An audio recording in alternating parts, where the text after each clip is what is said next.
The digital silence was one thing. The pounding on her front door was another. It wasn't a polite knock. It was a hard, flat thud of fist against solid wood. Dr. Amelia Hayes' heart hammered against her ribs, a frantic rhythm of terror. Through the peephole, she saw two men in dark suits. They didn't look like salesmen. She opened the door a crack. The chain still on. "Can I help you?" Dr. Hayes, the taller one, said, his voice devoid of any warmth. "We're here about your outstanding balance. The final payment was due yesterday." Her blood ran cold. These weren't men from the bank. Julian, the man she thought she loved, had coached her on how to get these private loans, framing them as a necessary bridge to their spectacular future. Now, the bridge was collapsing, and these men were standing on her porch. They pushed the door, the chain straining. In a flash of panic, Amelia tried to slam it shut, but they were too strong. The wood frame splintered as they forced their way into her home. "Where is it?" the second man growled, his eyes scanning the foyer. "The money. There's been a mistake," she stammered, backing away. "The platform, it's frozen." They laughed. It was a cruel, sharp sound that echoed in the cathedral ceiling of her beautiful house. "There is no platform, doctor. There's just the debt." The first man snatched her purse from the hall table, emptying its contents. He saw her car keys. "We'll start with this," he said, pocketing them. As she reached for them, a desperate, instinctual move, he shoved her hard. Amelia stumbled backward, crashing into the wall. The impact sent a shock of pain through her shoulder. She was cornered.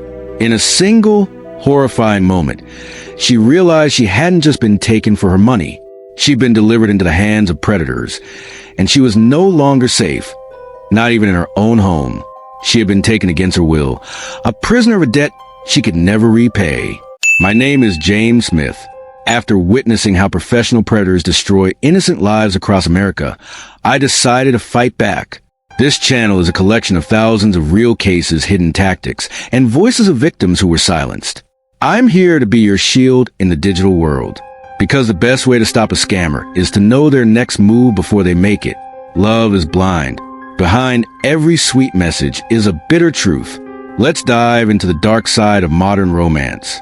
To understand how a brilliant neurosurgeon like Dr. Amelia Hayes could end up cornered and subjected to physical harm in her own hallway, you have to appreciate the height from which she fell. By every metric, Amelia was the definition of success. For 20 years, she navigated the brutal, high-stakes world of brain surgery. Her hands were insured for millions. Her mind was a fortress of logic, and her reputation was flawless. She and her husband, David, had built what looked like the perfect American life.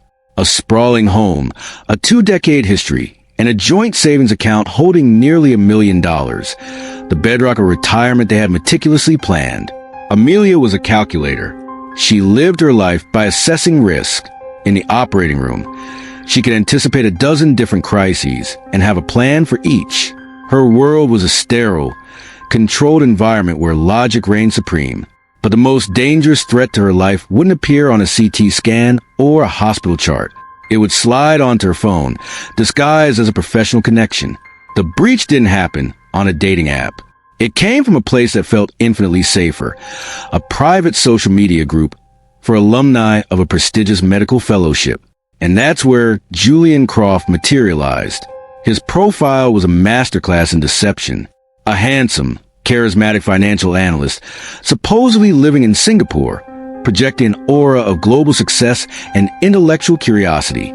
His market analyses were sharp, and when he commented on her published articles, he did so with an intelligence that was both flattering and disarming. The initial messages were entirely professional. They discussed emerging medical technologies, market volatility, and the unique pressures of their high-powered careers. Julian was a phenomenal listener. He seemed to grasp a specific loneliness that came with Amelia's profession, a loneliness she hadn't fully acknowledged herself. He remembered the small details, a tough surgery she'd mentioned, a conference she was attending. He was building a file on her. This created an intimacy that felt both immediate and profound.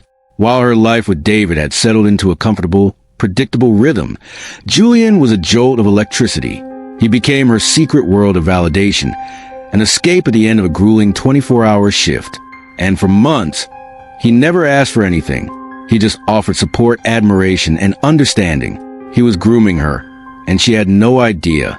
The con didn't begin with a desperate plea for money. It began with the illusion of a generous, exclusive opportunity. My firm uses a proprietary platform for high-yield, short-term crypto trades. Julian explained one evening over a late-night chat.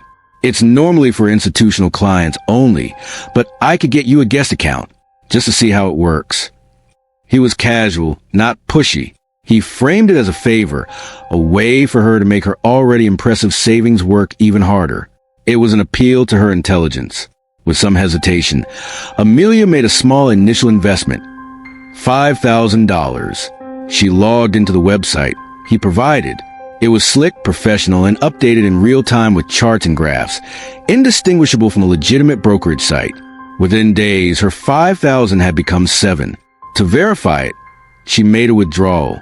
The $2,000 profit appeared in her bank account almost instantly. That single transaction was the linchpin. It was the proof of concept that dismantled her skepticism and replaced it with a surge of excitement. The platform was real. The profits were real. Julian was real. A few weeks later, Julian called, his voice charged with manufactured urgency. "Amelia, this is our moment," he said. "A major institutional trade window is opening. It's a guaranteed 30% return, but the buy-in is substantial, and the window closes in 48 hours. He told her this was their chance to build a legacy. But then, he delivered the critical condition: absolute secrecy. "This is an off-market deal," he warned. "If your husband's advisors get wind of it, compliance could red flag the whole thing. Let's surprise him when we're sitting on millions." The trap was perfectly engineered. It leveraged her trust in him, her ambition, and the subtle thrill of a shared secret. So, Amelia began the illegal financial movements. First, $100,000 from their joint savings. Then $300,000. Each time she sent a wire, the balance on the Ghost platform skyrocketed. She felt euphoric, watching their net worth multiply on the screen, completely unaware she was just looking at fabricated numbers. When their savings were gone, Julian didn't stop. He became a coach, a master manipulator guiding her into debt. He instructed her on how to secure high-interest personal loans and lines of credit, not from banks, but from private lenders who ask fewer questions and charge exorbitant rates. The same men who would later appear on her doorstep. He framed the debt as a temporary bridge to unimaginable wealth. Over 6 months, blinded by the promise of millions, Dr. Amelia Hayes funneled a catastrophic $1.8 million into the Ghost platform. The weight of the secrets and the loans created a chasm between her and David, a silence filled with everything she couldn't confess. The end arrived with sickening speed. The first of the secret, high-interest loans was coming due. So Amelia tried to make a large withdrawal to cover the payment. This time, the money never arrived. She logged into platform and a new pop-up appeared. System frozen for unscheduled maintenance. Panic, cold and sharp, began to crawl up her throat. She messaged Julian. For the first time, hours passed with no reply. When he finally responded, his message was short and cold. "Server migration. Don't worry." The warmth was gone. The mask was slipping. The next day, the website was gone. A 404 not found error was all that remained of her supposed millions. Amelia's calls to Julian went straight to voicemail. His encrypted messaging profile, her constant digital companion for half a year, was deleted. The entire online presence of the man she thought she was building a future with was simply erased. And in that deafening digital silence, the truth crashed down on her with the force of a physical blow. There was no Julian Croft. There was no investment. There was only a $1.8 million hole where her savings, her marriage, and her future used to be. And that's when a knock came at the door. Confessing to David was the most difficult conversation of her life. The financial ruin was one thing.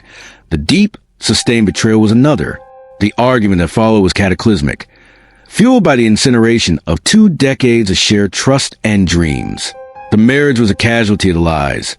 It couldn't survive. The financial fallout was a slow-motion demolition. Bankruptcy was their only option. They were forced to sell the house where they'd raised a family. Amelia's professional world, once a source of immense pride, was now tainted with a profound sense of shame. After the separation, her household income plunged, a brutal reality for female victims of financial disaster who often suffer greater consequences than their male counterparts. Her life savings were gone, replaced by a mountain of personal debt from those unregulated loans that would shadow her for decades. The once celebrated neurosurgeon was selling her own belongings just to cover her legal fees and stay afloat. The emotional toll was just as severe, with studies showing that nearly 2/3 of fraud victims experience serious non-financial costs like severe stress and anxiety. This meticulously planned crime has a name: pig butchering. It's a chillingly direct translation. Scammers operating in organized criminal syndicates fatten up their target victims with intense affection, validation, and small, fake profits before moving in for financial slaughter. This is not a small-time operation. It's a global criminal enterprise. Losses from investment scams like this are skyrocketing, with consumers reporting losing over $4.6 billion to them in 2023 alone, according to the FTC. These predators are experts in psychological warfare. They don't prey on a lack of intelligence. They prey on emotional vulnerability. Dr. Amelia Hayes' story is a textbook case, and it lays out the red flags we all need to recognize. A relationship that accelerates emotionally with intense affection, but remains entirely online out of persistent push to move conversations off mainstream platforms to encrypted apps like WhatsApp or Telegram. The introduction of a secret or guaranteed investment opportunity with returns that seem too good to be true, extreme pressure to act fast, and most critically, to keep the investment a complete secret from everyone. Recovery for Amelia is a long and arduous road. The shame of being deceived can be as crippling as the financial loss itself. But her story isn't just a tragedy. It is a critical warning for all of us navigating this new digital landscape. In an age where our lives are lived through screens, our hearts have become the new front line. Being skeptical online isn't cynical. It's a necessary shield. These predators rely on your trust and your hope. Don't give it to them freely. Verify everything and everyone. If an online connection starts talking about money, especially secret investments in cryptocurrency, that is your signal to block, report, and walk away. Thank you for joining me on the Romance Scam Podcast. If you want to stay ahead of these predators and learn how to protect yourself and your family, subscribe to the channel. Your awareness is the one weapon they can't defend against.